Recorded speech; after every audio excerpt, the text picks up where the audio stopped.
Shalom Jemaat Tuhan dimanapun saudara berada. Kita kembali dalam program Stretch Your Tent. Mari kita siapkan hati kita untuk mendapatkan berkat Tuhan hari ini. Kita berdoa terlebih dahulu. Bapa yang baik, kami mengucap syukur Tuhan, karena kami percaya penyertaan-Mu sempurna dalam hidup kami Tuhan. Kami bersyukur kami boleh ada sampai saat ini semua karena anugerah Tuhan, karena pemeliharaan Tuhan yang begitu sempurna dalam hidup kami. Saat ini Tuhan, kami mau datang menyembah-Mu, kami mau datang memuji-Mu Tuhan Yesus. Kami mau siapkan hati kami mau tertuju kepada Tuhan saja. Terima kasih Tuhan, hanya di dalam nama Tuhan Yesus kami berdoa. Amin. Mari kita naikkan pujian ini saudara. Amin saudara, bukan karena kuat dan gagah kita, tapi karena Tuhan saja.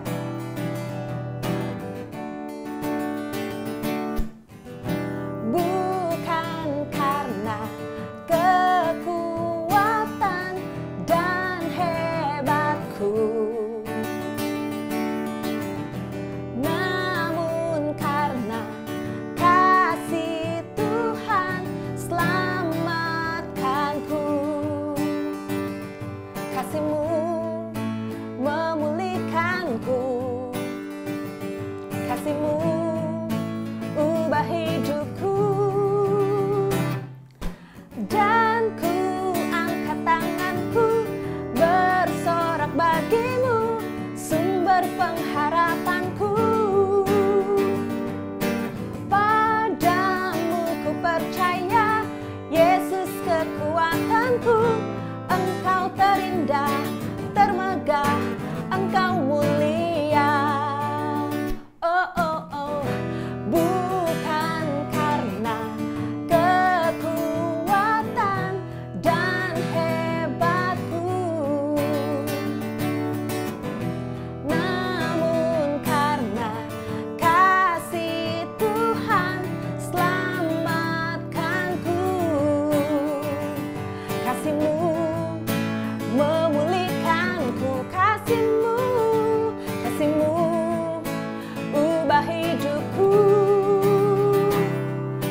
dan ku angkat tanganku bersorak bagi-Mu, sumber pengharapanku. Padamu ku percaya, Yesus kekuatanku. Engkau terindah, termegah, Engkau mulia, dan ku angkat tanganku bersorak bagi-Mu, sumber pengharapanku. Padamu ku percaya, Yesus kekuatanku. Engkau terindah, termegah, Engkau mulia, termegah, Engkau mulia, termegah, termegah, Engkau mulia. Terima kasih Tuhan. Kami tahu waktu-Mu waktu yang terbaik buat kami Tuhan Yesus. Apapun yang terjadi dalam hidup kami Tuhan, kami mau belajar menantikan waktu Tuhan. Kami mau belajar menantikan rencana Tuhan dalam hidup kami. Terima kasih Yesus. Mari kita naikkan pujian ini. Terima kasih Bapa. Bila Kau izinkan sesuatu terjadi, ku percaya semua untuk kebaikanku. Bila nanti telah tiba waktu-Mu, ku percaya kuasa-Mu memulihkan hidupku. Waktu Tuhan pasti yang terbaik, walau kadang tak mudah dimengerti. Lewati cobaan, ku tetap percaya waktu Tuhan pasti yang terbaik. Amin Tuhan, waktu-Mu yang terbaik. Bila kau izinkan sesuatu terjadi, ku percaya semua untuk kebaikanku. Bila nanti telah tiba waktumu, ku percaya kuasa-Mu memulihkan hidupku. Waktu Tuhan pasti yang terbaik, walau kadang tak mudah dimengerti. Lewati cobaan, ku tetap percaya waktu Tuhan pasti yang terbaik. Waktu Tuhan pasti yang terbaik, walau kadang tak mudah dimengerti. Lewati cobaan, ku tetap percaya waktu Tuhan pasti yang terbaik. Oh, waktu Tuhan pasti yang terbaik, walau kadang mudah dimengerti. Lewati cobaan, ku tetap percaya waktu Tuhan pasti yang terbaik. Lewati cobaan, ku tetap percaya waktu Tuhan pasti yang terbaik.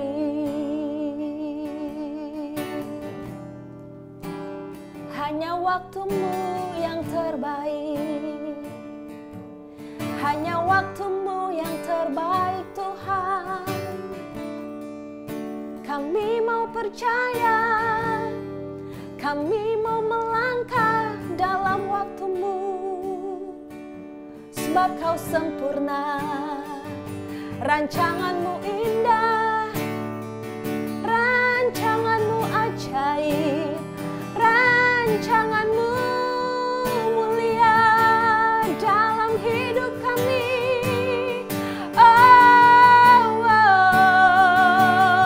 Waktu-Mu yang terbaik. Haleluya, kami bersyukur. Kami percaya Kau yang menguatkan kami Tuhan. Engkau yang memberi kekuatan, Engkau yang memberikan kami kekuatan untuk melangkah. Hanya di dalam-Mu ada pengharapan.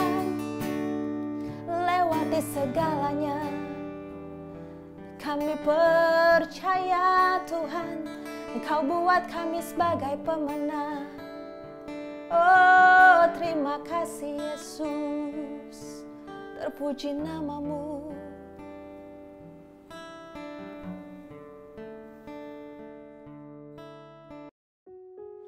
Shalom Jemaat MCC BSD dimanapun Anda berada. Saya berdoa agar setiap keluarga di gereja ini senantiasa dalam perlindungan Tuhan Yesus Kristus, hidup dalam iman percaya kepadanya, dan semakin bertumbuh kerohanian serta karakternya di keluarga Anda masing-masing. Haleluya. Senang sekali bertemu dengan Anda hari ini dalam program Stretch Your Tent. Jadi Bapak Ibu Saudara sekalian, pada kesempatan saat ini saya ingin mengingatkan kembali kepada seluruh jemaat tentang mission statement dari gereja kita, atau lebih mudahnya disebut sebagai visi misi gereja MCC BSD, yaitu membangun kerohanian dan karakter keluarga agar mampu menjadi dan menjadikan murid Kristus melalui pemuritan. Saya berharap kita semua jemaat Tuhan bisa mengingatnya dan menghafalnya, Oleh karena itu, kami segenap pemimpin dan pelayan Tuhan bekerja sama dalam memberikan materi-materi pemuritan kepada Anda.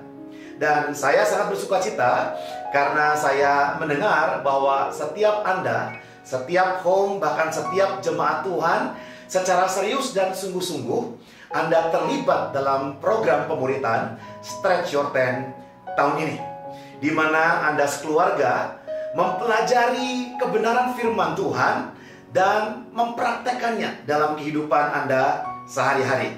Mari kita akan awali pengajaran kita hari ini, bentangkan tenda kediamanmu dengan doa. Mari kita berdoa. Bapa yang baik, kami selalu mengucap syukur tatkala menyadari bahwa Engkau masih memberikan kepada kami semua kesempatan untuk belajar dan memahami firman-Mu.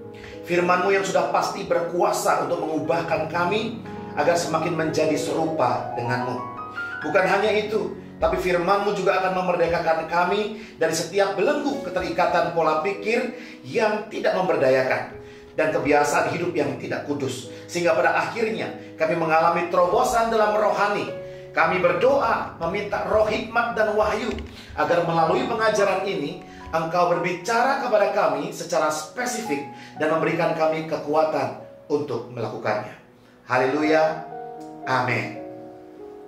Nah, pada pelajaran keempat kali ini Anda akan menerima pengajaran lanjutan bagi keluarga Anda dengan topik yang juga penting, yaitu kesatuan dalam keluarga. Saya ulang lagi, kesatuan dalam keluarga, di mana Anda akan memahami tentang apa yang dimaksudkan dengan kesatuan, mengapa kesatuan itu adalah hal yang penting, dan Anda akan memahami berkat-berkat apa saja yang akan Anda dan keluarga Anda alami saat kesatuan terjadi di keluarga Anda. Apakah Anda sudah siap? Oke, baik. Kalau Anda sudah siap, mari kita mulai. Nah, apa arti kesatuan? Kesatuan tidak sama dengan satu. Kesatuan mengandung arti bersatunya berbagai perbedaan. Bisa perbedaan dalam karakter, temperamen, kebiasaan, cara berpikir, cara berperilaku, cara berkata-kata, dan masih banyak hal-hal lainnya. Yaitu menjadi satu kesatuan yang utuh dan harmoni. Nah, tentunya seorang ayah, seorang ibu, dan seorang anak adalah pribadi-pribadi yang tidaklah sama. Namun perbedaan tidak boleh dijadikan alasan untuk tidak dapat bersatu. Sehingga mindset yang perlu Anda gunakan dan tanamkan di dalam pikiran Anda adalah bahwa perbedaan itu biasa. Perbedaan itu mengandung kekuatan. Perbedaan artinya saling melengkapi dan saling membutuhkan. Dan yang terakhir, perbedaan itu adalah indah. So, gunakan mindset itu bagi kehidupan kita. Dalam Kejadian 2 ayat 24 disebutkan, sebab itu seorang laki-laki akan meninggalkan ayahnya dan ibunya dan bersatu dengan istrinya, sehingga keduanya menjadi satu. Padahal setelah mereka menikah secara fisik, mereka tetap dua. Nah, pertanyaannya adalah, apa maksudnya keduanya menjadi satu? Satu ditambah satu sama dengan satu. Artinya bahwa Anda dan pasangan Anda tidak lagi mencari kesenangan sendiri, tapi kesenangan bersama. Dan tidak mempunyai tujuan masing-masing, tetapi tujuan bersama. Oke, saya tahu dan saya yakin benar bahwa Tuhan memiliki misi khususnya bagi setiap orang, bagi suami, bagi istri, bagi anak-anak. Tetapi sebagai suami dan istri, Anda perlu memahami satu hal ini, yaitu secara bersama-sama saling mendukung pasangan Anda menggenapi rencana Tuhan dalam hidupnya. Dan hal ini dilakukan secara bersama-sama, istri mendukung suaminya dan sebaliknya, suami mendukung istrinya. Nah, saudara, lalu dijelaskan dalam Matius pasal 12 ayat 25. Saya akan bacakan buat saudara. Setiap kerajaan yang terpecah-pecah pasti binasa, dan setiap kota atau rumah tangga yang terpecah-pecah tidak dapat bertahan. Jika sebagai keluarga Anda masih mempertahankan ego, keinginan sendiri, dan tidak peduli dengan anggota keluarga lain, maka keluarga akan terpecah-pecah, kata firman Tuhan. Sehingga akibatnya tidak akan bertahan. Saya yakin tentunya kita ingin supaya keluarga kita tetap bertahan dan terus menjadi kuat. Amin, saudara. Jadi, berada di tempat yang sama belum tentu memiliki kebersamaan.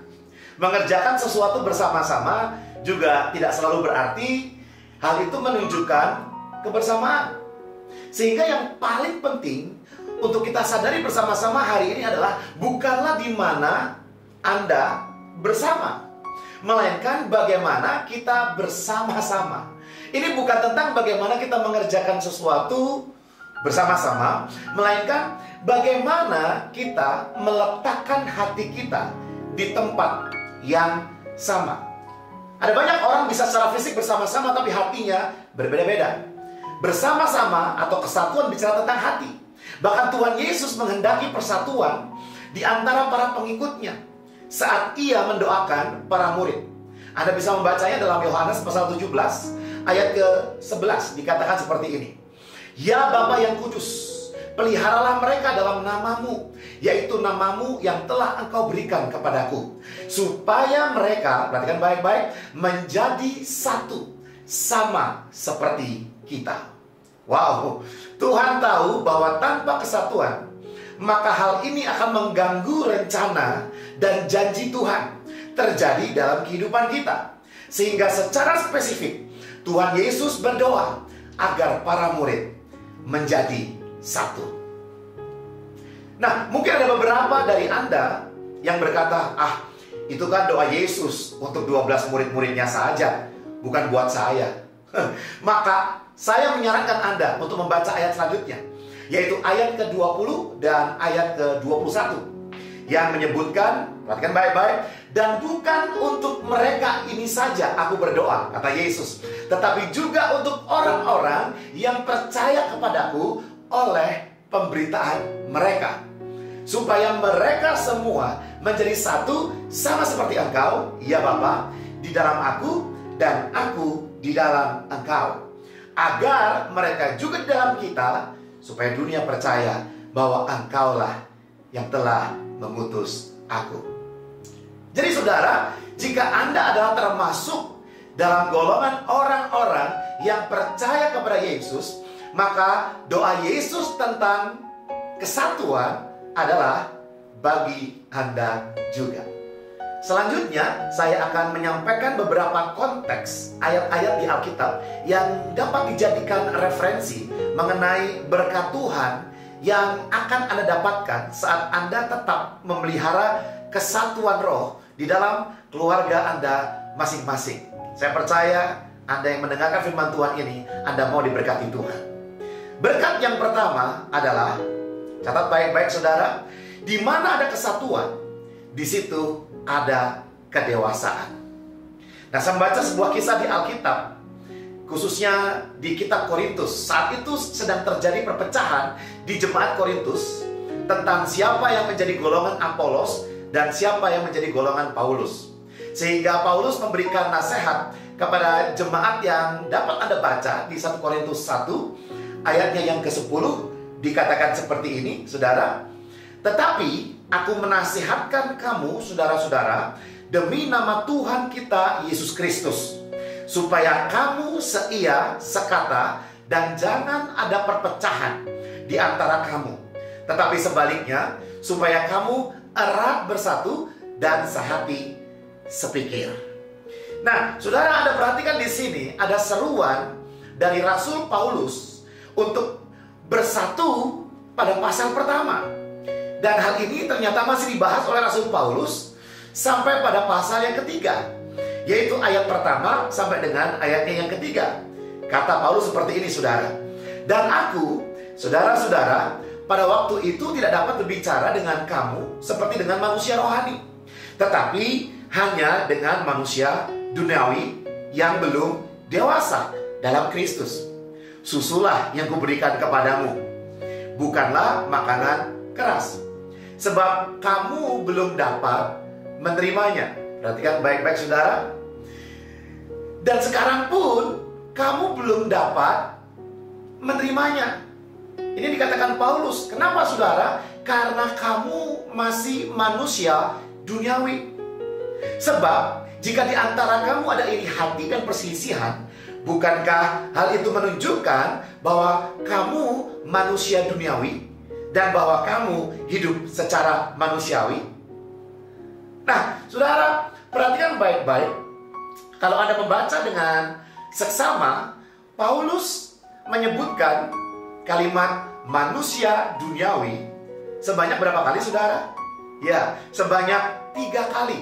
Itu artinya penting, dan itu berarti dengan tegas Paulus sedang memberikan teguran kepada para jemaat bahwa sebelum mereka dapat hidup erat bersatu, sebelum mereka dapat hidup dalam kesatuan, mereka akan tidak mengalami pertumbuhan yang maksimal sebagai murid rohani yang dewasa, sebagai manusia rohani yang dewasa. Nah, lalu apa yang dimaksud dengan manusia duniawi? Dan apa tanda manusia yang belum rohani dan belum dewasa dalam Kristus menurut Rasul Paulus? Yaitu jika masih ada iri hati dan perselisihan, saudara. Artinya belum ada kesatuan. Nah, apakah perselisihan ini juga terjadi dalam keluarga Anda? Ini pertanyaan yang perlu Anda jawab saat ini. Jadikan kesempatan menjawabnya, saudara. Suami selalu berselisih dengan istri? Atau anak selalu bertengkar dengan orang tua? Saudara, saya mendorong Anda sekarang, lakukanlah check up hubungan dalam keluarga Anda. Dan pastikan bahwa keluarga Anda sedang hidup dalam kesatuan. Jika Anda telah siap saat ini untuk menjadi manusia rohani, menjadi manusia yang bertumbuh dalam kedewasaan penuh, yang semakin serupa dengan Kristus, maka Anda perlu melatih diri Anda untuk memiliki gaya hidup baru, yaitu hidup sehati dan sepikir dalam kebenaran Kristus, yaitu menjadikan firman Tuhan sebagai landasan dalam kesatuan keluarga Anda. Dan berkat yang kedua, jika Anda sekeluarga hidup dalam kesatuan, adalah ini. Yang kedua, di mana ada kesatuan, di situ ada kemenangan. Nah, saudara, saya mempercayai poin kedua ini dari sebuah kisah, dan saya ingin mengajak Anda kembali mengingat cerita yang sangat terkenal yang terekam dalam kitab Keluaran, pasalnya yang ke-17, ayat yang ke-10 sampai ayat yang ke-17, di mana Yosua atas pimpinan Musa sedang berperang melawan bangsa Amalek di Rafidim. Apakah Anda masih ingat ceritanya? Ya. Nah, karena kesepakatan dan kesehatian dalam pekerjaan Tuhan, maka mujizat terjadi dalam peperangan tersebut. Sehingga Alkitab mencatat, dan terjadilah apabila Musa mengangkat tangannya, maka lebih kuatlah Israel. Tetapi apabila Musa menurunkan tangannya, maka lebih kuatlah Amalek. Jadi Bapak Ibu Saudara sekalian, perlu diketahui bahwa Musa adalah seorang utusan Tuhan yang pasti memiliki janji Tuhan, dan Tuhan memberikan janji kepada dia secara jelas dan lugas. Tapi ternyata ia juga manusia biasa yang mempunyai kelemahan, sama seperti Anda, sama seperti saya. Kenyataannya Musa tidak kuat untuk terus mengangkat tangan ketika Yosua berperang melawan bangsa Amalek. Dan tentu saja Anda tahu apa yang akan terjadi jika Musa tidak kuat lagi mengangkat tangannya. Ya, Israel akan kalah berperang. Saudara, tentunya dalam kehidupan kita tidak mau kalah, karena kita lebih dari pemenang. Amin, saudara. Musa perlu penopang. Itulah sebabnya Harun dan Hur mengambil batu untuk mendudukkan Musa dan menopang tangannya agar tetap terangkat.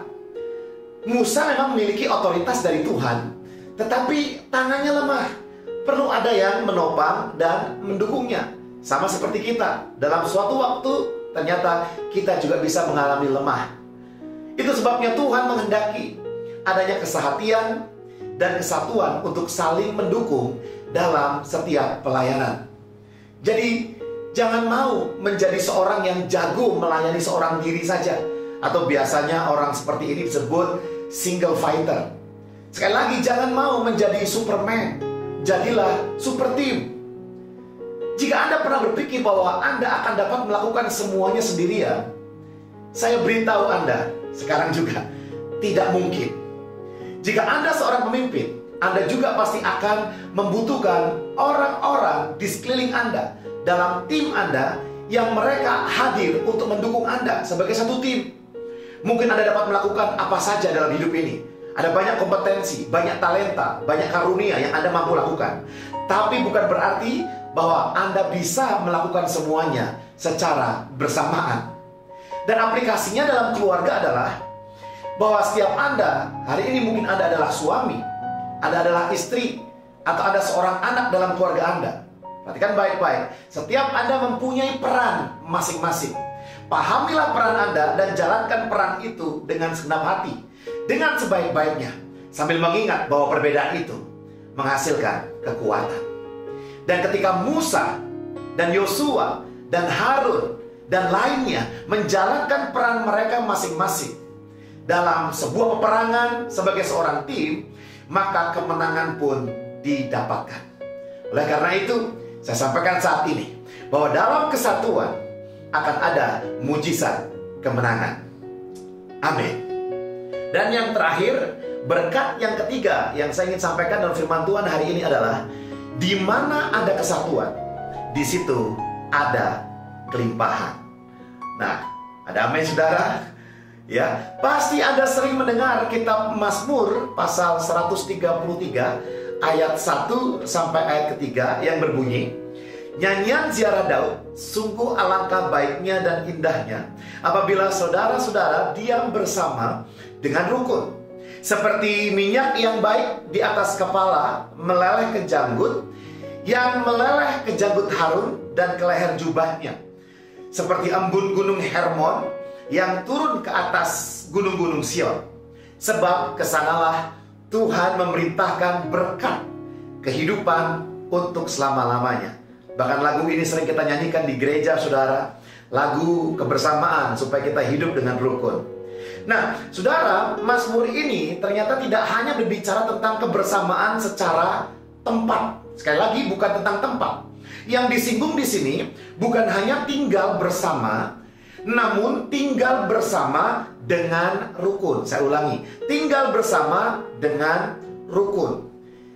Hampir semua versi dalam bahasa Inggris menggunakan kata in unity untuk menuliskan kata dengan rukun ini.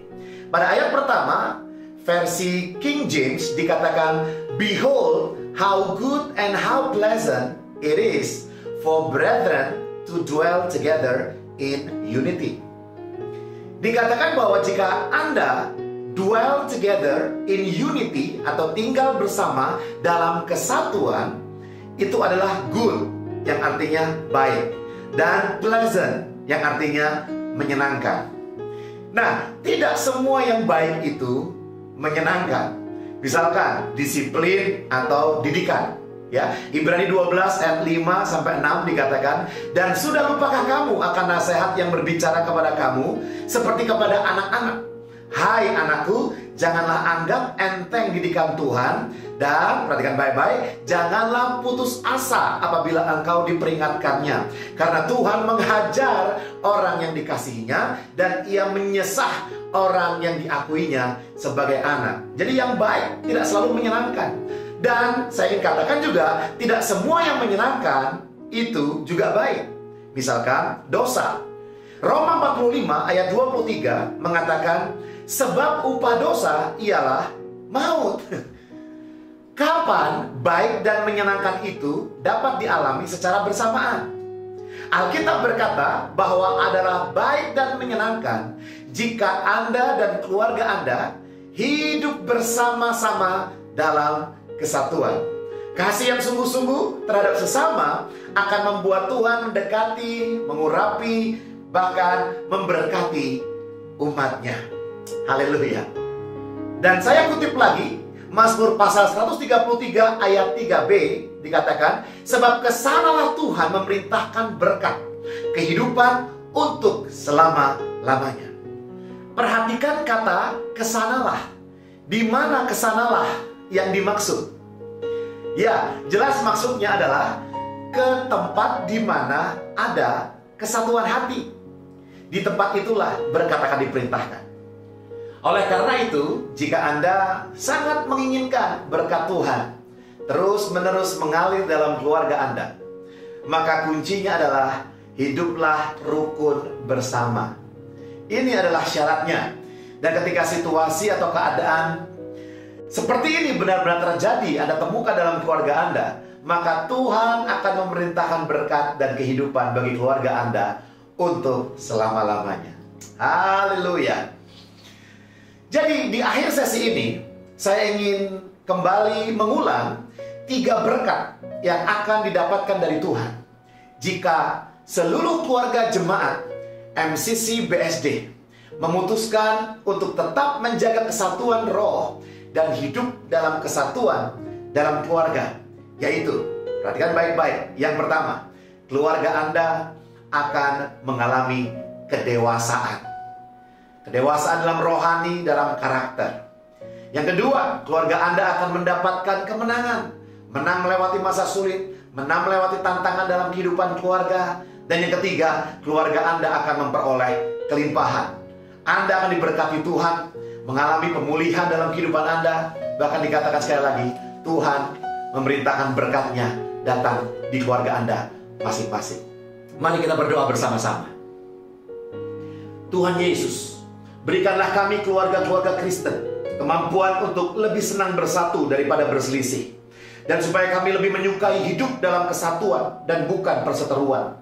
Tolong berikan kami pola pikir yang diubahkan, sehingga mampu melihat perbedaan sebagai kekuatan dan kesempatan untuk mempraktekkan firman Tuhan.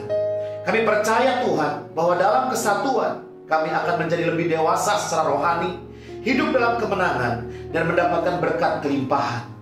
Kami terima berkat firman Tuhan. Dalam nama Yesus, kami serahkan seluruh keluarga gereja MCC BSD dalam tangan-Mu. Haleluya. Amin.